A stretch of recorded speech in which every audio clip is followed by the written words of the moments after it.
Hello दोस्तों, welcome back to our channel NES academy. और आज हम क्या करने वाले हैं, आपको याद होगा पिछली क्लास में मैं आपको एक क्वेश्चन करा रहा था। पिछली वीडियो में हमने क्या पढ़ा था, हमने ये 15 मार्कर क्वेश्चन को किस तरीके से अटेम्प्ट करना है सीखा था। लेकिन मैंने आपको बोला था कि आपको दूसरी वीडियो के लिए थोड़ा सा वेट करना पड़ेगा, तो आज हम उस वेट को क्या करने वाले, ओवर। तो आइए स्टार्ट करते हैं क्लास को। Where is my pen? तो देखो, मैं थोड़ा सा रिकैप देता हूं पिछले जो मेरी क्लास थी। सबसे पहले आपको क्वेश्चन दिया जाता है, कहते हैं T draws on J a bill of exchange for ₹1,80,000 on 1 April 2022 for 3 months। अच्छा, टी ने जे के ऊपर बिल ड्रॉ किया। जो ये हमारा अगर मैं आपसे बोलूं, जो हमारा टॉपिक है उसका नाम है एकोमोडेशन ऑफ बिल। मतलब यहां पर कोई ऐसी चीज नहीं है कि हमारे ऊपर कोई ऑब्लिगेशन है या कोई रिलेशन है बायर सेलर का। हम ये जो काम कर रहे हैं सिर्फ म्यूचुअल अंडरस्टैंडिंग के साथ, ताकि हम अपनी शॉर्ट टर्म फाइनेंशियल नीड को क्या कर पाए, फुलफिल कर पाए। तो अब क्या किया, टी ने जे के ऊपर बिल इशू किया है, बिल ड्रॉ किया, माफ कीजिएगा, ठीक है, 1,80,000 का। तो जैसे मैंने पिछली क्लास में आपको वर्किंग नोट सिखा दिया था कैसे बनाना है, मैं एक बार फिर से उसे रिवाइज करा देता हूं। 1,80,000 का आपका क्या बन चुका है, बिल ड्रॉ हो चुका है। अच्छा, बिल ड्रॉ होने के बाद टी तुरंत जाता है बैंक के पास, उसको बैंक से क्या करवाता है, डिस्काउंट। डिस्काउंटिंग में उसे कितने पैसे मिलते हैं, 1,72,800। मतलब उसे नेट में कितना पैसा मिला, 1,72,800, जिसका मतलब बैंक ने डिस्काउंटिंग चार्जेस कितने काटे हैं, 7,200 रुपए। फिर मैंने आपको क्या सिखाया था, बस आपको ये देखना है कि टी ने जे को कितना पैसा रेमिट किया है। देखो यहां पे रेमिट किया है 57,600 रुपए। तो मतलब जे के पास गया 57,600 रुपए। अगर 1,72,800 में से 57,600 टी जे को दे देता है, तो अपने पास कितने रखेगा। आप सिंपली क्या करेंगे, सब्ट्रैक्ट करेंगे, तो आपको आंसर मिल जाएगा 1,15,200। इस क्वेश्चन में सबसे इंपॉर्टेंट क्या होता है कि हमें यह देखना होता है कि टी और जे में पैसे बट कौन सी रेशो में रहे, ठीक है। तो हम क्या करेंगे, रेशो निकाल लेंगे। तो जब हम यहाँ की रेशो निकालेंगे तो हमें रेशो मिलेगी 2:1। इसका मतलब सारी चीजें, डिस्काउंट हो चाहे वो ग्रॉस अमाउंट ऑफ आपका बीआर हो, सारी की सारी चीजें किसमें डिस्ट्रीब्यूट हो जाएंगी, 2:1 में। तो यहाँ पे देखिए 7200 को भी मैंने 2:1 में बांट दिया है। आप देख सकते हैं यहाँ पे 2400 आ गया, यहाँ पे 4800 आ गया। ऐसे ही 1,80,000 को भी मैंने 2:1 में क्या कर दिया है, बांट दिया है। तो 2/3 किसके पास चला जाएगा, टी के पास, और 1/3 किसके पास चला जाएगा, जे के पास। अब जरा ध्यान से सोच के देखिए, टी और जे ने ये जो आपका बिल ड्रॉ किया था, ये म्यूचुअल एग्रीमेंट था। ये किस लिए था, ताकि टी को पैसा मिले और वो कुछ जे को दे दे और दोनों को फायदा हो जाए। तो बेटा अब आप मेरे को ये बात बताओ, बैंक किसके पास जाएगा पैसे लेने, बैंक तो जे के पास जाएगा ना। Eight the time of maturity bank किसके पास जाएगा, जे के पास। अब टी से थोड़ी ना पैसे लेगा, लेकिन उन्होंने तो, टी ने भी पैसा ले रखा है 1,20,000 रुपए। तो अब क्या करें, at the time of maturity T J को कितना रेमिट करेगा, 1,20,000। वो बोलेगा ये मेरे 1,20,000 है, और जे अपने 60,000 मिला के, मतलब दोनों 1,80,000 मिला के जे किसको दे देगा, बैंक को दे देगा। लेकिन क्वेश्चन में क्या बोलते हैं, जरा ध्यान से देखिए, कहता है on the due date T being unable to remit the amount. T amount को रेमिट ही नहीं कर पाया। इसका मतलब क्या है, इसका मतलब यह है कि अब टी के ऊपर एक लायबिलिटी अराइज हो जाएगी, क्योंकि अभी जो पेमेंट है वो यहां पे तो वो कर नहीं पा रहा।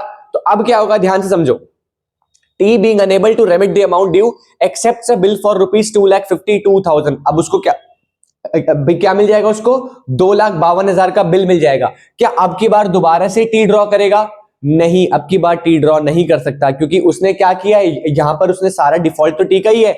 अब की बार जे हमारा ड्रॉयर बन जाएगा। कौन बन जाएगा, जे, और टी हमारा क्या बन जाएगा, ड्रॉई। अब क्या होगा, जे ने 2,52,000 का बिल ड्रॉ किया है टी के ऊपर, टी एक्सेप्ट करेगा। उसके बाद जे अब कहां जाएगा, अब की बार जे बैंक के पास जाएगा और उस बिल को क्या करवा लेगा, डिस्काउंट करवा लेगा। कितने के, 11,340 के लिए। तो जे को मिला 2,40,660 रुपए। उसमें से अगर आप ध्यान से देखें तो क्वेश्चन क्या बोलता है, जरा ध्यान से देखिए भाई। क्वेश्चन बोल रहा है जब उसे 2,40,660 रुपए मिले, तो उसने जे ने टी को कितने भेजे, टी को भेजे 40,440 रुपए। कितने, 40,440 रुपए। अब आप जरा सोच के देखिए, जे को टी से पहले के कितने पैसे लेने थे, 1,20,000। अभी उसने कितने रेमिट कर दिए, 40,440। इसका मतलब अगर मैं दोनों को जोड़ू तो इसका मतलब टी का बनता कितना था, 1,60,440। अगर 1,60,440 टी का बनता था तो जे अपने पैसे कैसे निकालेगा, 2,40,660 में से 1,60,440 को लेस कर देगा तो उसे पता चलेगा कि भैया जे के पास कितने रहने चाहिए थे, 80,220। अभी हमने क्यों निकाला, ताकि हमें दोबारा रेशो मिले, और इस क्वेश्चन में ये खास बात है कि दोबारा रेशो 2:1 ही आ रही है, और हो सकता है कुछ अलग क्वेश्चंस में रेशो अलग भी आ सकती है। ठीक है, अब क्या करेंगे, सारी चीजों को, डिस्काउंट को, ग्रॉस अमाउंट को, सबको क्या कर देंगे हम 2:1 में बांट देंगे। ये सारा हमने वर्किंग नोट पिछली क्लास में भी सीखा था बहुत डिटेल में। अब हम क्या करने वाले, आज का हमारा है जो हम इसकी एंट्रीज करने वाले। ठीक है, तो आइए हम सबसे पहले सीखेंगे कि टी की बुक्स में क्या एंट्रीज होंगी। आइए, तो आप लोग हेडिंग डालेंगे in the books of T. तो आइए, सबसे पहली एंट्री क्या होगी, सबसे पहली बुक में एंट्री क्या होगी, टी ने क्या किया था। सबसे पहले ध्यान से देखो, अब आपको फिर से क्वेश्चन पढ़ना है, जहां जहां हमें जरूरत रहेगी हम क्या करेंगे, वर्किंग नोट देखेंगे। कह रहे T draws on J a bill of exchange for ₹1,80,000। तो मतलब इसके पास बी आर आ जाएगा, क्योंकि इसने बी आर क्या किया, ड्रॉ किया है, और जे को क्या बना लेगा अपना, बेसिकली इसने एक तरीके से अपना डेटर बनाया है जे को, क्योंकि बी आर आ चुका है तो डेटर कम कर दिया। ठीक है, कितना अमाउंट है बताइए, 1,80,000। अब आप, अगर मैं यहां पे बोलूं, यहां पे तो कोई ऑब्लिगेशन थी नहीं, तो डेटर कैसे बन सकता है, तो आप ऐसे भी बोल सकते हैं कि इसे बी आर मिला है, और बी आर किसने एक्सेप्ट करके भेजा है, जे ने, इसलिए जे को क्या कर दिया, क्रेडिट कर दिया। ठीक है, नेक्स्ट आइए। अब टी दोबारा भागा भागा कहां जाएगा, बैंक के पास जाएगा, तो बैंक अकाउंट आपका डेबिट हो जाएगा। बैंक से उसे पैसे मिले ना, कितने पैसे मिले, बैंक से उसको पैसे मिलते हैं 1,72,800। कितने, 1,72,800। इसका मतलब उसको डिस्काउंट कितना हो गया, बैंक ने कितने डिस्काउंटिंग चार्जेस काट लिए बताइए, या डिस्काउंट बोलो या डिस्काउंटिंग चार्जेस बोलो, आप कुछ भी बोल सकते हैं। ठीक है, मैं यहाँ पे डिस्काउंट ही लिख देता हूं सिंपल। तो कितना डिस्काउंट हो गया, डिस्काउंट हो गया आपका 7,200 रुपए का। तो बी आर कितने का था, अब बी आर तो बैंक के पास चला गया, तो बी आर को क्या करोगे, क्रेडिट कर दो।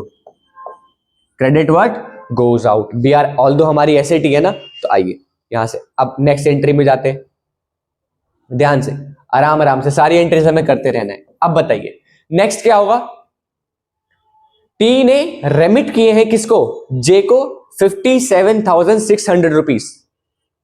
तो सबसे पहले यहां पे जे कौन बन गया, जे बन गया रिसीवर, डेबिट द रिसीवर। तो जेज अकाउंट क्या हो जाएगा, डेबिट हो जाएगा। बेटा अब एक बात समझो,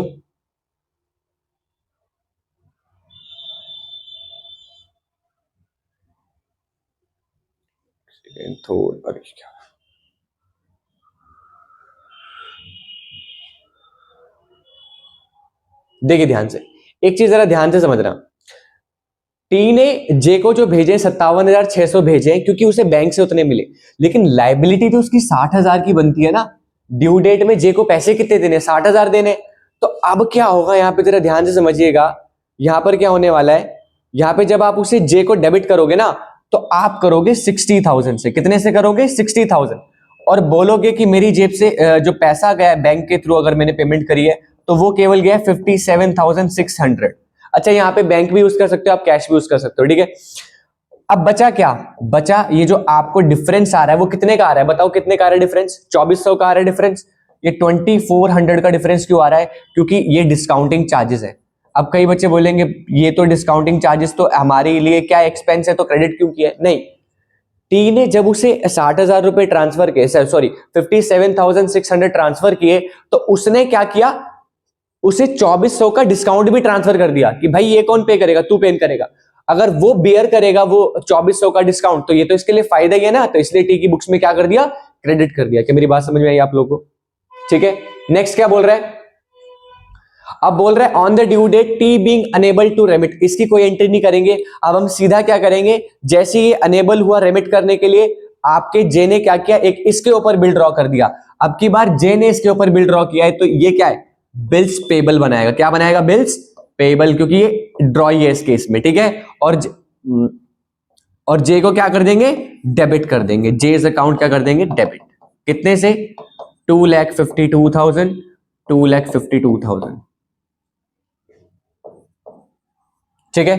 नेक्स्ट अब आते हैं फिफ्थ पॉइंट पे, क्या बोल रहे हैं ध्यान से जरा आप लोग ये समझेंगे। अब जेज अकाउंट डेबिट हो गया 2,52,000 से टू बीपी 2,52,000। अब क्या नेक्स्ट क्या बोल रहा है, कह रहा है which is discounted by J from his banker for 2,40,000। अब की बार जो ये डिस्काउंट का है वो जे ने किया था, वो जे की बुक्स में एंट्री होगी, इसकी बुक्स में कोई एंट्री नहीं होगी, ठीक है। अब इसकी बुक्स में कौन सी एंट्री होगी, जे ने सेंड करे 40,442 टी। तो आपको जब पैसा मिलेगा तो बैंक अकाउंट क्या हो जाएगा, आपका डेबिट हो जाएगा। बैंक अकाउंट क्या हो जाएगा, डेबिट। कितने से, 40,440, ठीक है। अच्छा, क्या हमें डिस्काउंट भी मिला था क्या, एक बार ऊपर जाके देखते हैं, क्योंकि मैंने बोला बार बार आपको वर्किंग नोट देखना पड़ेगा, ठीक है। क्या हमें कोई और कुछ भी मिला है क्या, तो आप देख सकते हैं ध्यान से, 40,440 तो मिला ही मिला है, चलो वो तो बढ़िया बात है, लेकिन मेरे को डिस्काउंट भी तो मिला है 7,560 रुपए का। तो टोटल मैं अगर यहां पे करूं तो मेरी ऑब्लिगेशन कितने की बनती है, एक सेकेंड,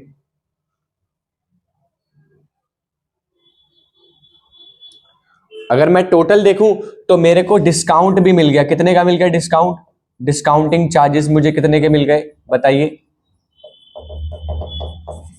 7,560 रुपए के।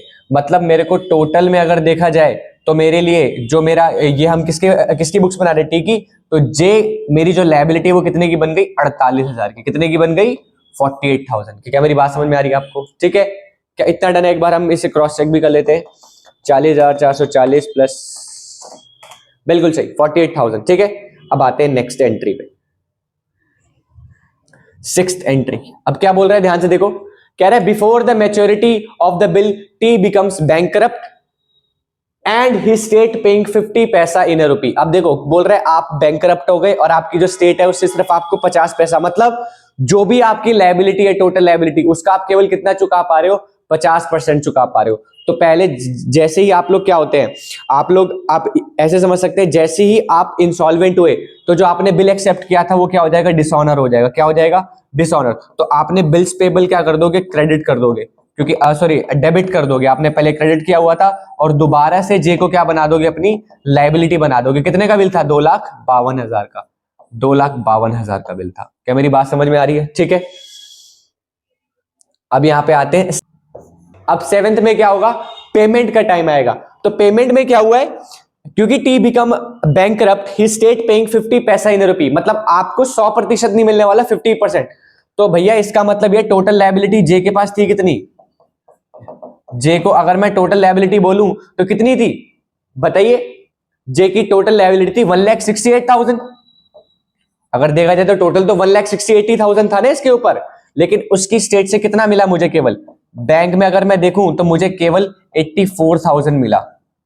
अब क्योंकि मुझे केवल 84,000 मिला है तो बाकी 84,000 कहां जाएगा, मेरे डेफिशिएंसी अकाउंट में जाएगा। कहां जाएगा, डेफिशिएंसी अकाउंट में चला जाएगा और मेरा 84,000 फिर से क्या रह जाएगा, बच जाएगा। ये मेरी सबसे मेन एंट्री है जो आपको हमेशा ध्यान रखनी है, ठीक है।